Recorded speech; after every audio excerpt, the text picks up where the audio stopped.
Welcome back, everyone. I'm Dan McKee, Lieutenant Governor of the state of Rhode Island, and the TV show is Advance Rhode Island, which we come every month and talk about important issues that happen in the state and work that we're involved in our office, whether it's in small business or education or municipal affairs. Last month we had a great show on the Alzheimer's research that's going on in the state of Rhode Island, and today we have just a fabulous show really highlighting Memorial Day, which is coming up later in May, and why that's important to us and why we should pay attention to it. And we have a great panel today to talk specifically about their work and what it means to be for Memorial Day. So, Captain, would you just introduce yourself and let us know what's happening, and then after we introduce, I'm going to give my little take on why Memorial Day is so important, but from the Naval War College, right? And introduce yourself, please, yeah. Captain. My name's Captain Mike Doherty. I'm the commanding officer of the Naval County Prep School, which is housed at Naval Station Newport. My job is to prepare about 250 students each year to make up 1/5 of the incoming class at the Naval Academy each year. So most of my students are 17 to 22-year-old people that are joining the military for the first time and ready to join either the Navy, Marine Corps and become officers. It's an exciting job, and it keeps me young because we have great young people wanting to join the armed forces. Yeah, and I visited down there recently, and what I'm hoping that we could talk about on the second time around as we kind of share our stories about Memorial Day is the Navy SEAL that you just dedicated, Navy SEAL Looney. You just dedicated a plaza to him, and we want to hear about him and his, his work and his association with Rhode Island. But thank you so much for being here today, and we'll get to that. But let's talk about Rolling Thunder. And I got introduced to Rolling Thunder when I was a mayor in town of Cumberland, and your group came to my office and said that you were going to be working on really remembering the POWs, the MIAs. Through a chair, and in our town we put that chair in our town council chambers, and when I became lieutenant governor, I was approached again because you were working to get that in the State House, and now we have it prominently, this chair right here, prominently positioned in the State House to tell your story. But tell us a little bit about what's going on. Introduce yourself and tell us a little bit what's going on. My name is Larry Bernal. I'm the president of Rolling Thunder Rhode Island Chapter 1. Rolling Thunder is a national and international nonprofit organization that focuses its attention, or most of its attention, on the POW MIA issue, to make the public aware that since World War I, there are almost 92,000 American servicemen and women that are unaccounted for and labeled as POW MIA. We also work in each state and overseas to deal with veterans issues that arise in the local area. Yeah, you guys have been great, and what a lot of energy you put in, and you show your dress code there, right? And everybody's all dressed up. You're all dressed up, and we love having you here. But Lynn, please share. You've got a whole menu of things to talk about today, and we're going to get to them. But kind of give an overview of what you're involved in. Sure. My name is Lynn Santarossa. First and foremost, I'm a Gold Star mother. My son Brian was killed in Iraq in 2006. And Brian is on one of the many that are on the Garden of Heroes that it's on the State House lawn. So that's why, first and foremost, that Memorial Day is important to me. Since Brian's death, though, I have gotten involved in a slew of different organizations to help veterans, because I figure what better way to keep Brian's memory alive than to help those veterans who are still living. So I got involved with Operation Stand Down. I'm a board member on Operation Stand Down. Last year, Operation Stand Down developed the Boots on the Ground Memorial, which is another thing that we're going to be doing this coming Memorial Day weekend. We did it last Memorial Day. We had tens of thousands of people that came through Roger Williams Park, attended that memorial. We're going to do a Gold Star Gala to kick off the Boots on the Ground Memorial this year on the Thursday night, May 25th. Oh, I got my tickets. Oh, awesome. I already got my tickets. Awesome. Everybody else should get theirs also. But we have a lot of things coming up for Memorial Day. Remembering those, the boots on the ground, specifically remembering those post 9/11, almost 7,000 that have fallen since the War on Terror began. Well, thank you so much for being here and sharing your story. The people in the state of Rhode Island are going to see this show. We're going to really be, very, very pleased to kind of learn a lot more about why it's important, the Memorial Day, and that's what this show is about. So thank you for being here, Lynn. Thank you for having me. General, National Guard.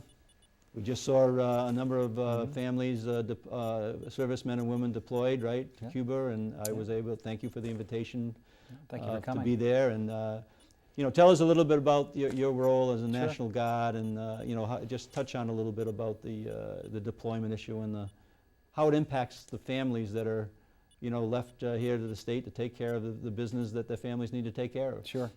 Well, thank you very much for inviting me, Lieutenant Governor. My name is Chris Callahan. I serve as the Adjutant General for the state of Rhode Island and the commander of the Rhode Island National Guard, which is just under 3,300 soldiers and airmen, about 800 or so full-time that serve our nation in a variety of capacities. You're referencing our latest deployment, the first of 4 that we expect for this year. And I think for our team, Memorial Day is one of those moments that you realize the very seriousness of your business and how important it is that you recognize what it is that you're stepping forward to do on behalf of the state and nation. So we're pleased to be here and be represented with this group today. Thank you. Yeah, we want to have you share, as Sure. Lynn mentioned, the God and the Heroes, and our role as a Lieutenant Governor is to maintain that God and the Heroes that was started during the time that I believe Lieutenant Governor Fogarty was there, and we're doing our best to keep those balls in the air and making sure that we're doing right by what that whole purpose was. And so thank you for being here and sharing your stories, and I get to learn a little bit more about this real great work that's being done every single day. Director, please introduce yourself. Not that you need to be introduced in the state of Rhode Island. You've been everywhere, right? Has there been a place that you haven't been? Lieutenant Governor, thank you for an introduction, and I'm humbled to be here with this distinguished panel. And so to answer your question is no, I've been every I know you over this have. state. And we're very proud of that. Thank you. Thank you. We're proud of the work that you've been doing Thank over you. the last couple of years. Kasim Yarn, the state's first director of Veteran Affairs. So my mission is to provide that blanket so no veteran falls through the cracks here in this ocean state. 67,000 vets to include their families, that no veteran will be left behind. And the governor has given me specific guidance in terms of what our veterans have longed for, what they've needed, what they deserved, from anywhere from our veterans cemetery, because as you know, Memorial Day is near and dear to my heart because that's one of those institutions that I own. And I got to make sure that we're doing it right for our veterans that reside there, as well as their family members and their caregivers, that ensure that their needs are being met as well. And I'm humbled to be Well, that we know champion. that you're doing a really important work, and as we go forward, as we talk to everybody that's involved with really supporting the veterans and their families, we're going to want to work with you to make sure that we've got the correct legislation to back up so that we're competitive with what other states do, and I know that you've been working on those things. So Thank you. so much for being here. Thank you, sir. Gina Marie? Thank Tell you us. for having Yes. me, first of all. Yes. I was born in Pawtucket, Rhode Island, so it's a Go exciting Pawtucket. thing to be Go here. Pawtucket Red Yes. Sox. Go Rhode Island. I hear that some good Yes. things might be happening there shortly. Yes, I'm Gina Marie Doherty, the first female commander of the Veterans of Foreign Wars. The Veterans of Foreign Wars is one of 9 veterans organizations that work directly with the director to take care of our veterans, and specifically things like Veterans Day and Memorial Day. We honor the dead by helping the living. Thank you for having me. Well, thanks for being here, and we're going to share a little bit more of those stories as we go along, but I thought it was really important to have, as we talk about Veterans Affairs, somebody have actually hear from the, from the hospital and the work that's being done there. So you have the most unique name that I've had so far, so let me get this correct. Winfield Danielson III. Yes, Is you that can call me correct? Win. Yes. Well, introduce yourself and tell us all the good work. My name that is you're Win doing there. Danielson. I'm the Public Affairs Officer for the Providence VA Medical Center. I'm also a veteran. We serve about 35,000 veterans in Rhode Island and southeastern Massachusetts and a little sliver of western Connecticut as well. Connecticut's okay. Yes, yeah. Yeah, we go good friends. We do about 450,000 or so outpatient appointments annually. So, and I think the connection to Memorial Day for us is, along with family members, veterans are our connection to those that we've lost, and so it's a very important holiday for us as well. Yeah. Let me share with my little personal story I've had in the last month, where I was invited to represent the state of Rhode Island as one of the original 13 colonies as they opened up the Museum for the American Revolution, which is located in Philadelphia. And I got to meet with other lieutenant governors and governors from that are current governors from those colonies, right? And but I also, Susan and I had never, my wife Susan and I had never been to Gettysburg, and so we went to Gettysburg, and it was a really a sober experience, but it was one that I thought that's very important, and that's where Memorial Day kind of grew itself out of, right? In the late 1860s, people started to put the red poppies on the graves, and upstate New York kind of claims it, but there was multiple communities that were starting to recognize the people who were, the soldiers that were killed in the Civil War. And I believe, like in 1970, they had made it a national holiday, where they started to talk about every serviceman and woman that was killed in a war, died in a war. From the American Revolution, which I was able to be there in Philadelphia with the Vice President Biden, who gave the keynote to a small group of us, and talk about how important it was that our freedoms were founded in that area, and the people who actually sacrificed their lives and shielded our freedoms with their lives, and that's what led me to believe, to want to have you here today, so you could tell that story. And when I was at Gettysburg, I went through the National Cemetery, and what I saw was by the states they had a number of unnamed soldiers. So I took a picture of a piece of granite that they had Rhode Island on, and there was 12 soldiers that they had identified from Rhode Island that actually were killed at Gettysburg. And so that was kind of the backdrop, not only as a mayor working with our local Veterans Council about the Memorial Day and the veterans, and as time grew by, that became more and more of an important date to me because of the education that I received from individuals like yourself. So when we were down at the Naval War College, we had a dedication to a Navy SEAL, and the family came in from Maryland, the dad and the wife. But give us a little bit of background on was it Lieutenant Looney, right? Lieutenant Looney, yes, Please, sir. give us that, Captain. I'll give you a little background. I'll start with a kind of embarrassing story, if you don't mind. But it kind of started back in 1989, one of the first years I was in the Navy, and I went down to dive school in Florida. And during dive school, in the third week of dive school, they mess with you at the bottom of the pool. So you crawl around at the bottom of the pool with your dive tanks on, and the instructors come down and they take your mask off and they turn your air off and they tie your hoses in knots. And you just got to sit there and take it until they swim away, and then you put your gear back together. And during the very first time I got hit, I felt like I was just holding on to my gear like they told me to do. And but I really started feeling like I needed some air. So I gave the safety diver the cut signal, and they shoved an extra regulator in my mouth, and I put my stuff back on. They sent me to the surface, and a bunch of the instructors were kind of yelling at me because obviously I didn't meet the standard. And they say, "Doherty, you know how long you're off air? 11 seconds. That's how long you're off 11 air. seconds. So get your butt back down there and don't ask for air again." And so that's what I did the rest of the week. I got through, but there was one kind of revered master diver that was there, and his saying was, "The only easy day was yesterday." So, and we would respond to him, and tomorrow, just another easy day. So he taught us that quote. And 28 years later, when I came to the Naval Academy Prep School, I taught my students that same quote. About a year ago, a lacrosse coach gave me a shirt, and that shirt had that quote on the front of it, and on the back it had the number 40. And I said, "What's this number 40 about?" And that's when I started learning the story of Lieutenant Brendan Looney, and that was his number at the Naval Academy.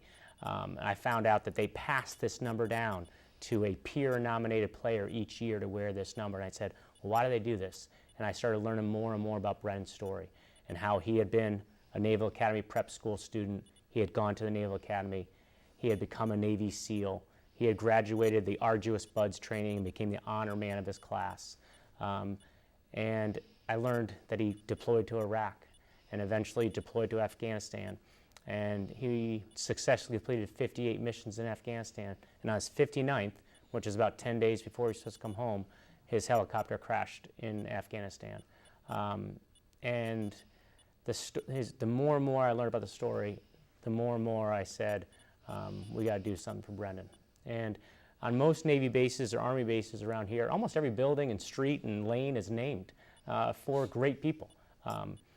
And many of them are World War II veterans, and the Admiral Nimitzes and the Admiral Kings of the world, but not a lot of some of the more recent wars. And running a school of 17 to 21-year-olds, I saw Brendan Looney as someone from a more recent war who was an athlete, who was younger, and he really had his core values were be strong, be accountable, never complain. And I don't think I could say it any better. So that's how we decided to name the plaza, where we have every morning formation, every afternoon formation, we line up.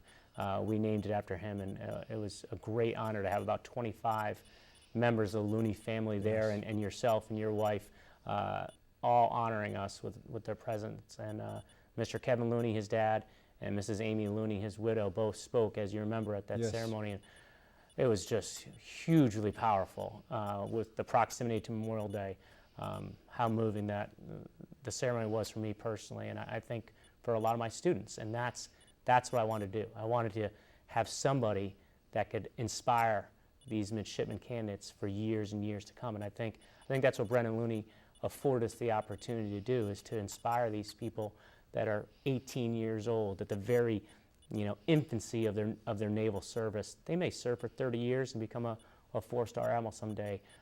Maybe those are some of the core values that Brendan will teach them.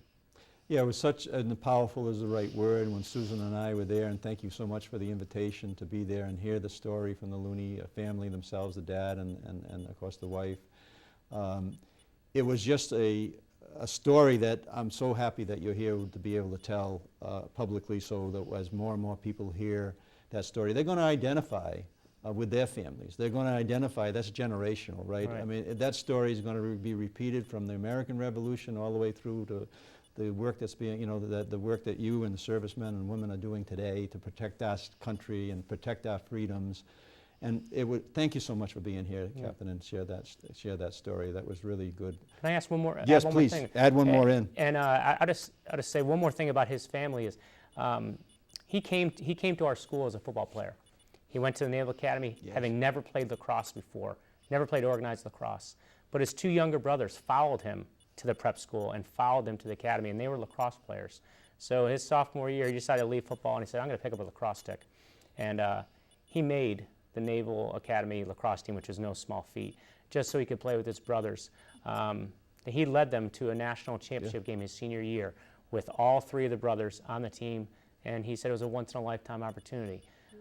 Both his brother Billy and his brother Stephen are both now Navy SEALs. So I hope that he serves to inspire the kids at my school right now. He obviously inspired his younger brothers and younger sisters in his own family. So I think Brendan has a powerful, powerful voice even after he's left this earth. Yeah, and tell us the story about the number and how that number stays in the program, the lacrosse program. Right, and so what they do is that the lacrosse team votes each year, and they vote for what player is going to wear the number 40.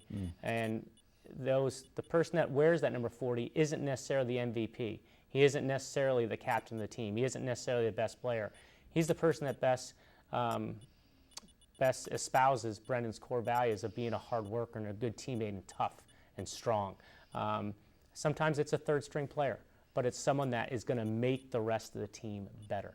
I talked to his coach on the phone before I dedicated the plaza, and he said, a lot of people say Brendan was this excellent lacrosse player. He wasn't an excellent lacrosse player. He was just an excellent teammate. He made everybody else better. He made everybody give 100% in practice. And if you didn't, he'd let you know about it. He's the kind of teammate you wanted to be on his side of the ball. And that's why we honor him. Yes, sir. Right? That's why we honor him. Larry, Memorial Day, you're all over the place, right? I'm sure. Tell us a little bit about what you're doing and why you're doing that. Memorial Day is basically a Rolling Thunder's formation. We started back in 1987 with two Vietnam veterans that were not happy with the way that the government was handling the Pio Wmia issue.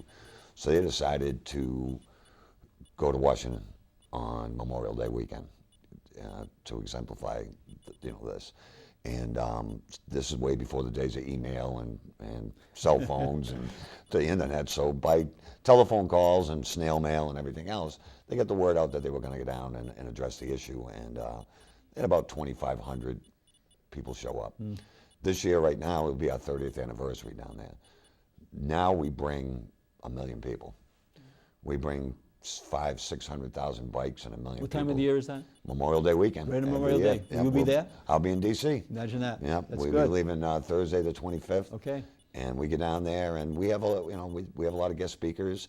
We go to the Capitol. We address our issues with veterans issues, be it with Agent Orange or any other type of flying POW MIA flags outside of state buildings and stuff. I mean, but we get down there. We have a lot of events going on. We have a candlelight vigil on Saturday night at the Wall, and on Sunday we ride through D.C.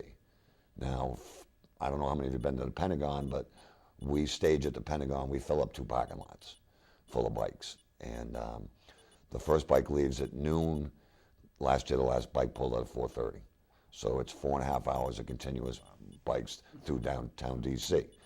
And it's, we call it the Ride to the Wall. We bring awareness, and there's millions of people lining the sidewalks. I mean, holding flags, holding signs, trying to shake your hand, which is a little dangerous on a bike. But, we're not going fast enough to really do anything. You bring your own culture to the Oh, we table, do, we don't do. you? And the people of Washington are great. Yes. I mean, they love us. They know we're coming. Yes. And that's what we do. We make our voices known. And then started 30 years ago with, like I said, 2,500, and now we're up to 1 million. So you're a strong voice. I got to admit, though, when I first got the visit from the Rolling Thunder in my mayor's office, I did make one phone call to make sure that I was doing the right thing here. And you guys checked out really good, and that's why I think our town was the first town to actually put a missing in action POW chair in our council chambers, and you're all over the place doing that, right? You've got something coming up in Massachusetts shortly. We have something. We have a chair being put in June 10th Yep. at the VFW in South Attleboro, on Newport Ave in South Attleboro. We had put a chair in about a couple months ago at the Legion Post in Cumberland, where we hold our meetings. Yes. They're good to us. I mean, They're good people in Cumberland. I give 2 thumbs up in Cumberland every well, time I hear and the Cumberland. Legion, and the Legion's really good to us. I mean, Yes. we use the hall every month for our meetings.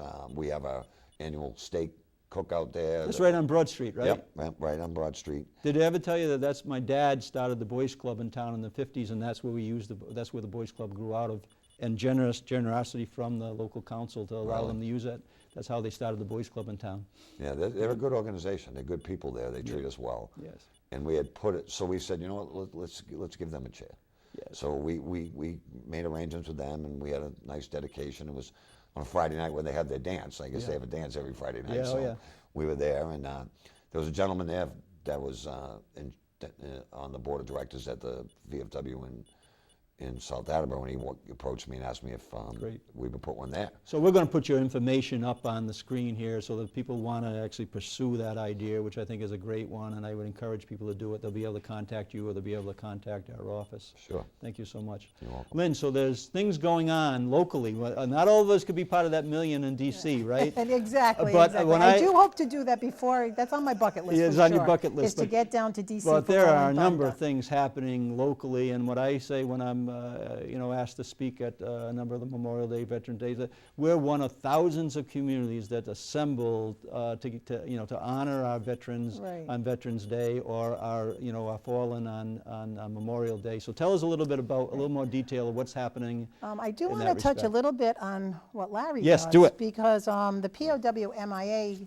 chair, I have a foundation set up in my son's memory, the Brian St. Germain Foundation. Yes.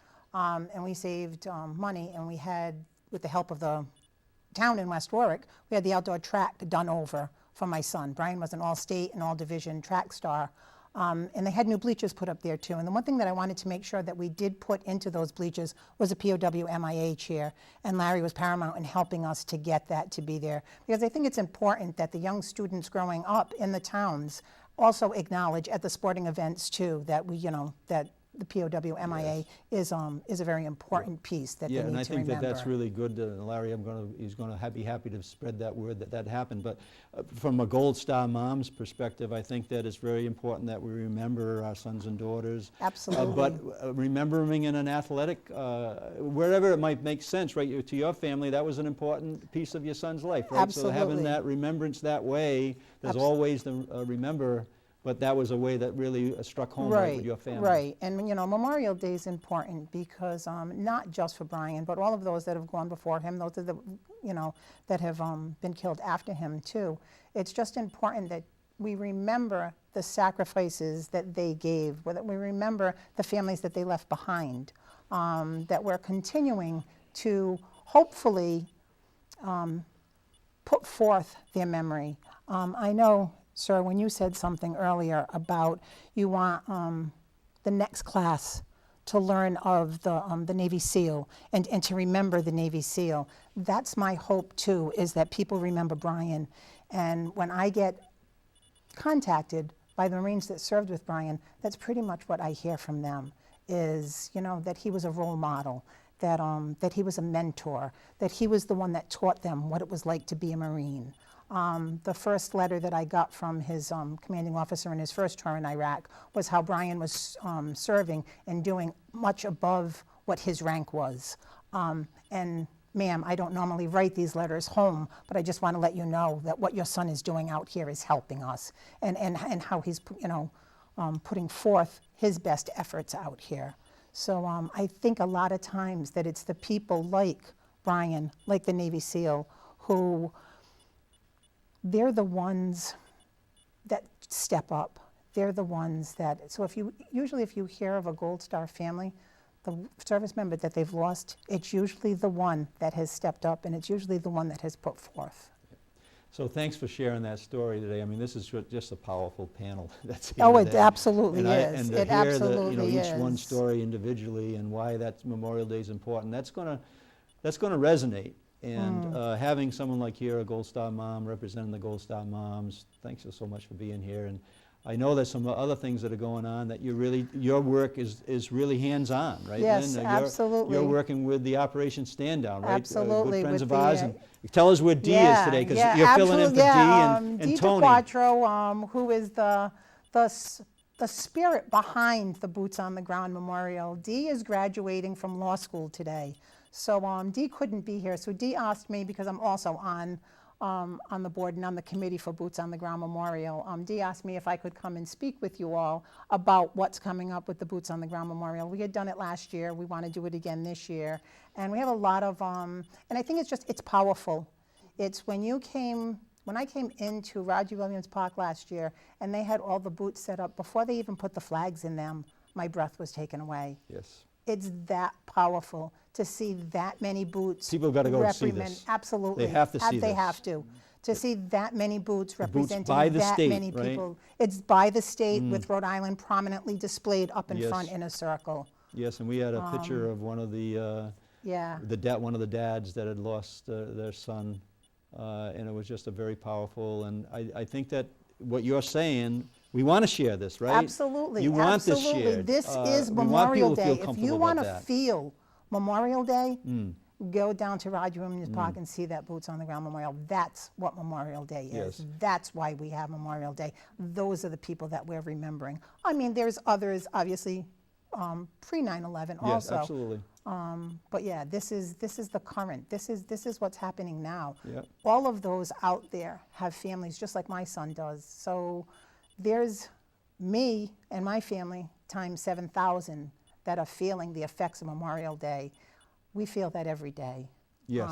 So if you could take the time out on Memorial Day weekend Yes. to feel what we feel, to Yeah. share with us what we feel, that's all we're asking. Yeah, that's what we want to have happen, and there's a little gala that's going to happen, right? That Yeah, I got there my is, tickets. You to- mentioned it to, doesn't matter. We'll get a double hit on that. Absolutely. We want people to show up for yeah, that. to kick off the Boots on the Ground Memorial Weekend, they're holding a Gold Star Gala, specifically to honor Gold Star parents from the state of Rhode Island. Of course, they'll honor any parents, but because it's in Rhode Island, it's Operation Stand Down from Rhode Island, that's who they're predominantly focusing on. But yeah, it's going to be at the Crown Plaza. It's $75 per person. I don't know if I can mention that, but I just You did. can do that. Dee's already got me for my Yeah, 150, okay. so. So it's $75 per person. I believe that they'll still accept sponsorships, but if you go on the Operation Stand Down website, or if you look up Operation Stand Down Boots on the Ground on Facebook, you could probably find all the information that you need to know. But yes, Yeah. please come, please attend. We would love to have you there. It's going to be a special night. So Operation Stand Down, I got to know them a little bit, very, very much so, because we host in our town of Cumberland at our Diamond Hill Park the Operation Stand Down weekend. And we've been really involved with that, and our local community really took an interest in that, and I know that there's people who donate to that effort, and what a great organization, and including what's happened in some of the housing that they're really focused on. And of course, we got to mention that Dee is not just an attorney; she's going to be she's going to serve, right? Absolutely, Yes. yeah. And General Callahan might be able to talk Yes, a little bit well, on that'd be a good too. segue to the general. Yes, but Dee is also going to be a JAG officer in the Rhode Yes. Island National Guard. Yes. So we're looking forward to having Dee in that position also. Yeah, she's going to be great. General, give us a little bit more information on what happens on Memorial Day in your life and why it happens.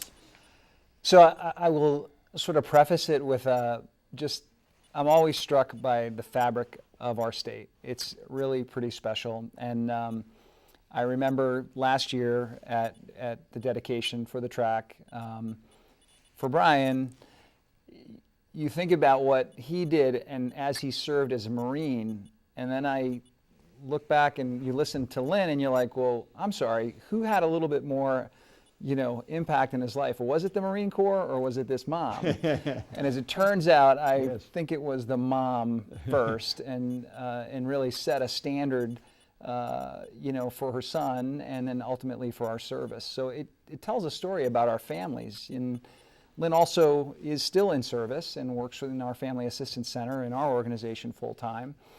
And as we mentioned about Dee, she comes from a family of service, and Tony with her reminds us dad, of and that. Tony Yes. is very good about letting Yes. all of us know. That's and right. And so she has, raised her right hand and will become, an Army JAG here as she goes through the process. She was thrilled when she told me that story. So she's fired up, and the fact that we were able to say, hey, listen, you can only have, so many colors of hair in the machine here. So she's confirmed yeah, her, right, we got too. her You around. did. She's doing PT. It's fantastic. So the service component and the family component of all of our organizations is just something special. So Memorial Day for us, we've got sort of parallel roles that we play as an organization. We're still operational. The Guard, we're going into 16 plus years post 9/11. As most of you know, and many have helped us share the message that we've got the second highest per capita deployment rate in the country. So as I like to say, we fight, well above our weight class. So for our families and for our soldiers and airmen, for everyone in service, our employers, we have this kind of operational train that just keeps chugging, and I don't see that ending. So there is a professionalism and really a focus on the future that we maintain. So we do that. We try to juggle it effectively, which I think we do often, with the fact that we can't bypass Memorial Day and these other times when you should pause and reflect and think about others and think about the ultimate sacrifice. So and we do that, of course, with your team and the Garden of Heroes, and we have soldiers of our own that are listed on the Garden of Heroes. Over the course of Memorial Day, we'll support upwards of 30 different communities, with our resources, just to kind of assist those communities in reflecting and spending the time that they need and feel is correct in reflection. So we've got a big role. Very proud of the organization. We continue to kind of move forward, and we'll take the time over the weekend to pause and do the right thing, and then come, I guess, Tuesday morning after Memorial Day, we'll keep moving forward because we've got several units in the breach to keep moving. So You do, and we're proud of them, and we want to let the servicemen and women know that, but we also want to we want to make sure that the families, you know, that as well. And speak a little bit about, I mean, I was there and I met a number of the families. And actually, I visited a facility down in Westerly, which was separate and apart, but the person that was the executive director of the facility was one of the, had her husband deployed, and she was talking to me about that. So tell us a little bit about So, well, there you go. I mean, there's a perfect example of, you know, how small the state is.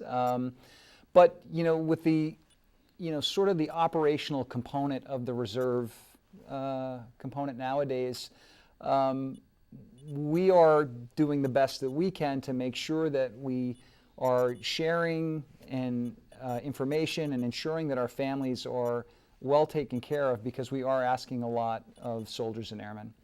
And over the course of, again, we use kind of post 9/11 as the modern benchmark, but the ask has gotten greater, the demands are higher, and so we try to make sure that our relationships are strong, both within the family, both within the community, both with employers, because it takes the entire holistic, you know, circle of support to make that soldier and or airman, you know, effective, and to and the first thing that anyone's going to do when they deploy that will take them off their game is if there's something wrong with their family that we could have supported if we missed something.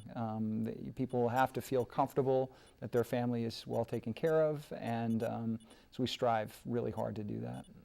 Yeah, so this, the wife of the serviceman that was deployed, this is his third time he's been deployed, but the first time since they've had kids.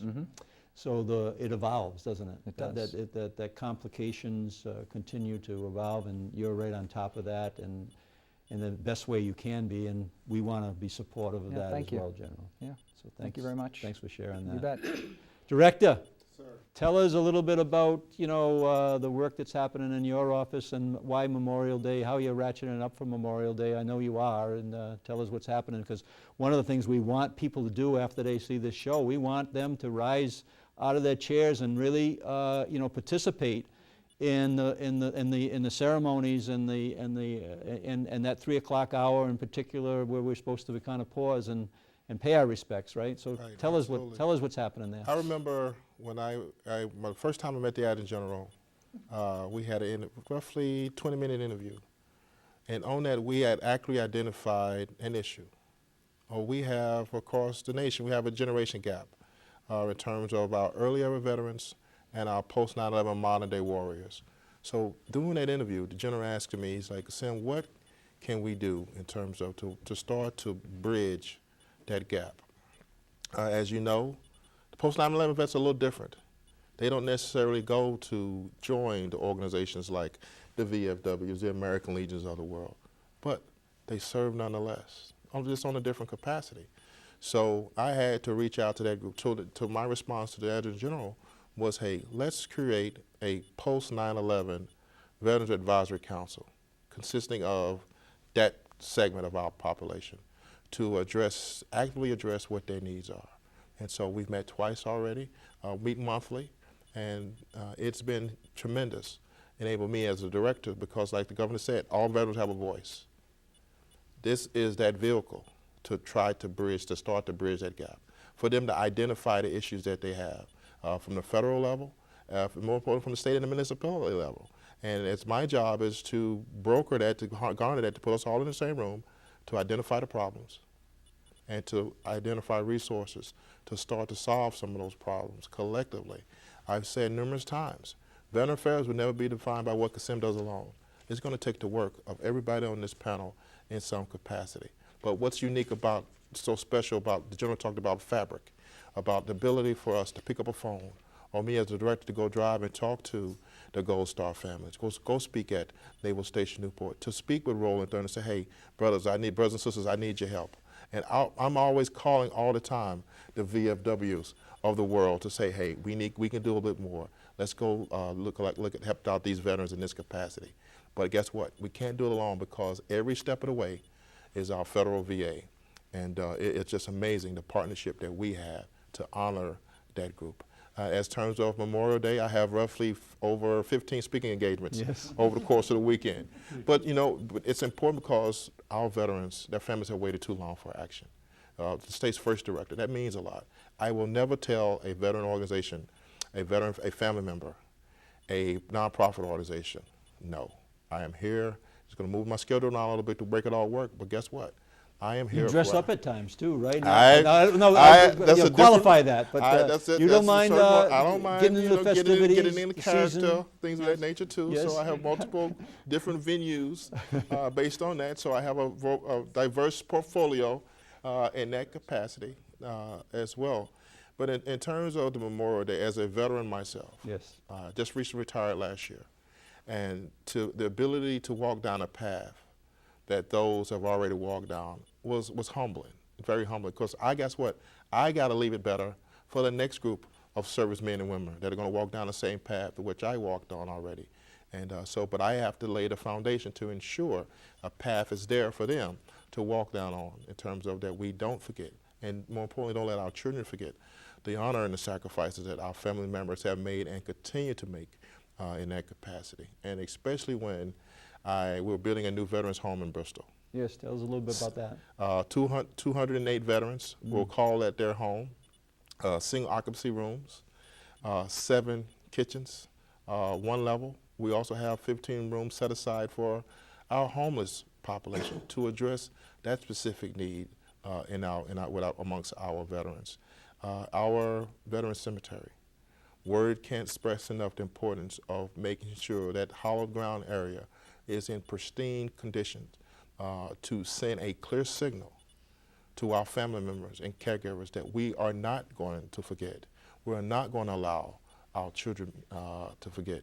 And as a steward for the taxpayer, it's important to know that I'm on the watch.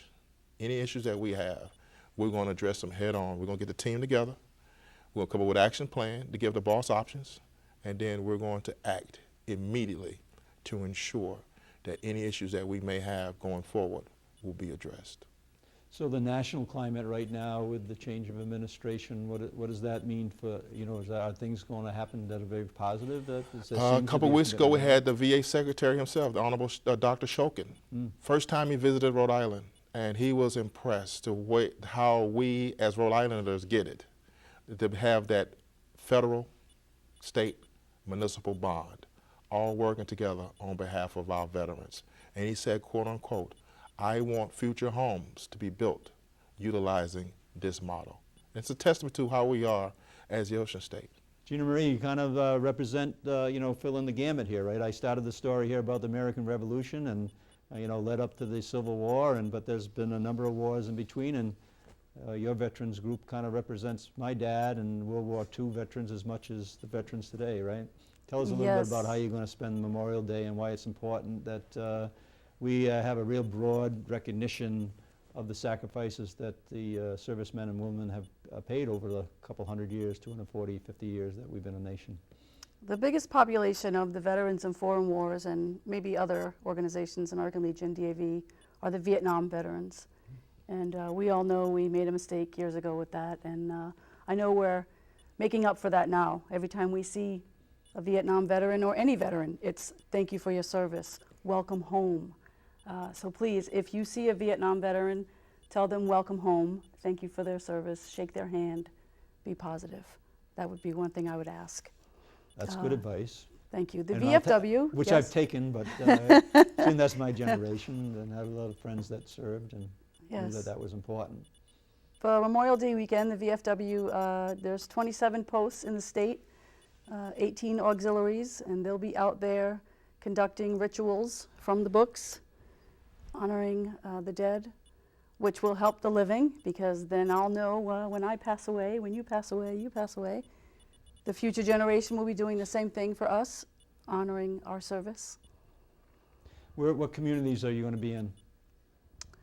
During those 20, would you say 27 different, I know Cumberland has one. Smithfield yeah. will be doing actually a great presentation of a track chair, one of those chairs that a disabled person can use in the woods, go fishing, things like that.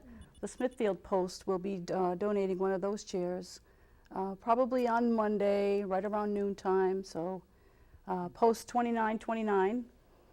Go ahead and get on the website and find them, and it's probably around noon.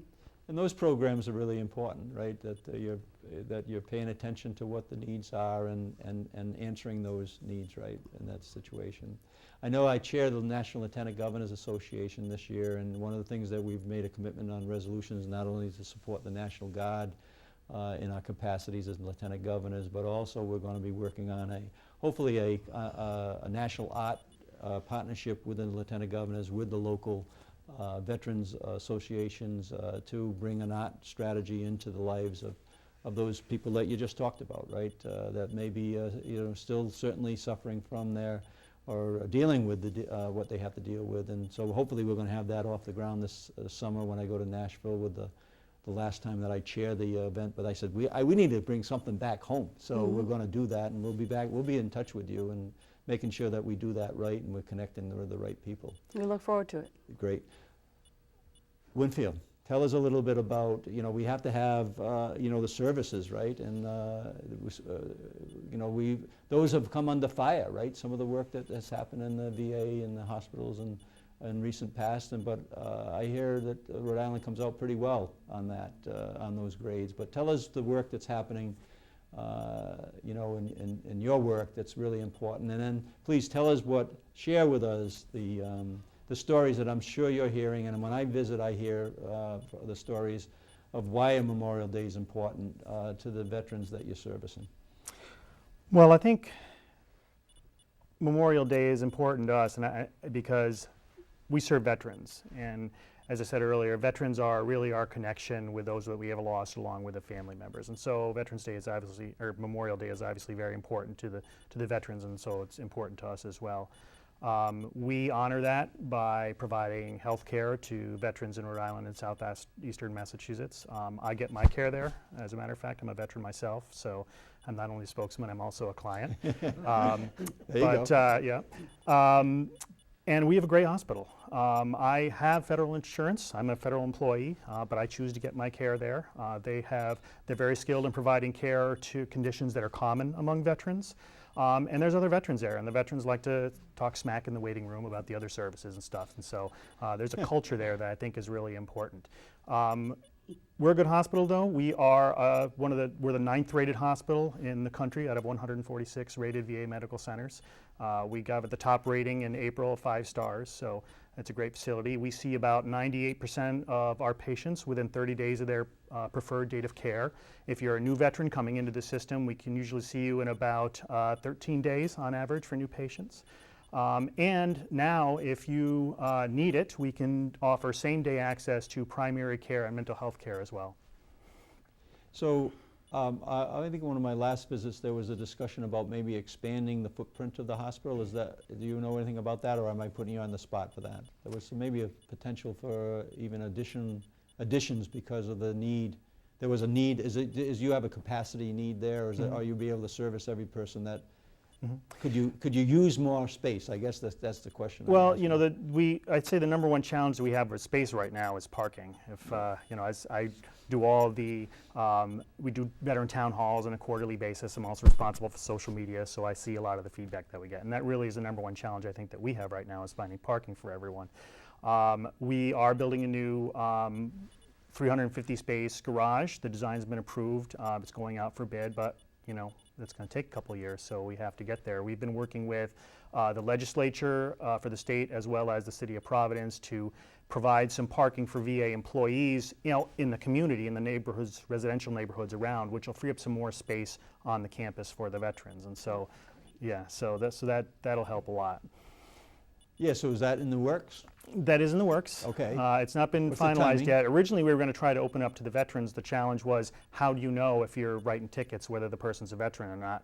The reason we did it for employees is because we all have little stickers in our windshields, and so I think that's probably going to be what the solution's going to be. But the details aren't quite fleshed out yet, but there is, I would say, enthusiasm both on the part of the state legislator and the city of Providence to make that happen. Great. So we're probably zeroing in about 10 minutes left to go in the show in that area. So I don't have exactly the watch, but I think that we're in that area. And so far, it's just been fantastic, what you've been sharing with us. But I'd like to kind of go through again, because I know that there's a number of things that probably have crossed your mind that as it relates to Memorial Day or the work that you're doing. I know that when I was really impressed with the school, right? That you had, I think, 42 different states that were there when I was there, Captain. And so you're right there in Newport. Not only do you provide something to here today in Rhode Island, but this is a national, international place. I think that people don't really quite understand that. I think they don't. I think the Naval County Prep School is kind of a little silver lining within the state of Rhode Island. We're the only Army prep school and the Air Force prep school are co-located with their big academies, one in Colorado Springs for the Air Force and at West Point for Army. So with our academy down in Annapolis, the Naval County Prep School is not co-located. So we're a little bit special, and we provide a lot of geographic diversity to the Naval Academy, and we draw from 42 states. We draw from some of our territories. We have a couple from American Samoa this year, and we also draw from the fleet. We take really good enlisted sailors and really good enlisted Marines that are identified by their leadership out there at the young age and say, this can be a future officer. And that's why the Naval Academy Prep School was started back in 1919, and that's why we still exist today, because we take that really young, raw talent and say, let's get them a college degree, let's get them to the academy, because they can serve in even a broader role. So I'm proud of that heritage. And the one last bit I'll add about Lieutenant Looney is that in the book he said he wrote a card to his wife, and he crossed out some of the words, and he said, instead of the pre-printed words, he wrote, "I never quit." And that was a Valentine's Day to his wife. And I just think it's a really good symbol that the fact that we have a plaza name there is allowing him to never quit, because he'll inspire for years and years to come. So I like that little story that's in his book, and I'm proud that we got to name that after him, and I think he'll serve for a long time in a different capacity. Well, I think he will, and when you have 42 states, and I'm sure you touch all the states, and like you say, some of the territories, as they go through and they assemble at that plaza, they're going to go home, and they're going to tell that story. Yes, sir. So it's not just the people who are going to physically be there, it's the people, at that moment in time, it's the people who are there, the officers and the Naval Academy, servicemen and women that'll be there. They're going to tell that story. Yes, so sir. You've planted a seed, and an important one, and to share that with us today, I just can't tell you thank you enough. But we need to figure out a way to let the people in Rhode Island know, this is not about the economy, this show, this is about Memorial Day, but the contribution that you make, the Naval War College makes to Rhode Island is significant, and also all around the world, right? Because you have officers come in from around the world, talk about how to keep how to keep our world safe, right? Yes, and sir. It's an important thing to do today. So Thanks for the opportunity to be here. yeah, it was. Larry, tell us a couple other things that are that are on your agenda besides the million. Well, the million people. Now, do you Well, actually actually, it take your ties- motorcycle down there, or do you? Oh, yeah, no. Oh, I'll be you on my do. bike. You do the I'll be 800 on my miles, bike, or whatever yeah. it is, right? Yeah. Actually, it ties into a couple of things that were said by people behind me. Yep. With the director, we actually were approached the Bristol Soldiers Home for a chair, and they asked us to wait until the new one was built, so they'll be going in one in there. And in regards to the mention about if you see somebody walking down the street, shake their hand, tell them welcome home, veteran. Yeah. We as an organization, well, my chapter anyhow, we carry, let me see if I got one on me. We carry these with us, these Yep. stars. The Legion where we hold our meetings gives us all the old flags they're going to destroy, and I have chapter members that cut these stars out, and glue them onto these cards, and then we destroy the flags the proper way afterwards. On the back it says "Thank you for your service," Yeah. and we hand these out everywhere. Nice. I mean, we carry them with us. You giving We one just- to me today? Or Yeah, I can put that in my I'm gonna office. give one to or- everybody here. We give them. Okay. I pull up to trucks at a red light that had a veteran plate on it and handed them through the window. So we carry them with them. We look. You see the guy wearing the Army shirt or the World War II vet hat or the Korean War vet. You walk up to him, you hand him one, shake the hand, tell him welcome home, and thank you for your service. And it makes a day. That's You good know, advice. It's That's a good simple advice. gesture that has been a long time coming. Great. Lynn, give a shout out to some of the Gold Star moms out there, because I did get to meet some of them when we do the Operation Holiday Chair, and just a Sure, there's fantastic Sharon, there's Regina, there's Melaine, Melissa, and the work that they do. Sharon, there's They another share- Sharon, yes. but one thing that I do want to say is that every Gold Star parent or family's goal is to make sure that their loved one is never forgotten. So by having Memorial Day, by having events, by having the Gold Star Gala, by having the boots on the ground, by remembering our children. The other expression too is that you die twice. You die once when you stop breathing, and then you die when the last time someone says your name. So when you go to the boots on the ground, look at those names, say those names out loud. That way that person will always be remembered. Yeah, that's great advice, and I'll be there.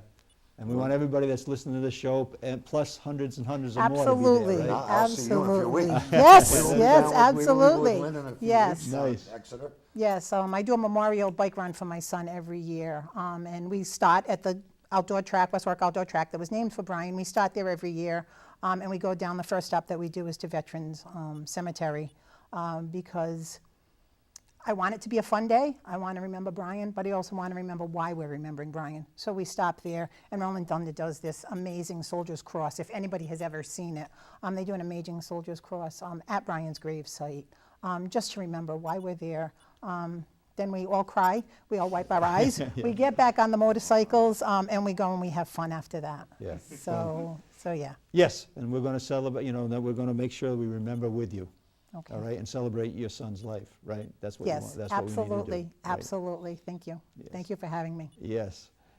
You kind of get the last word, and I'm going to wrap it up. We got about a minute and a half, I think, right now. But I'd love to have your thoughts on, again, the Memorial Day and what you want the people of Rhode Island to actually do that day.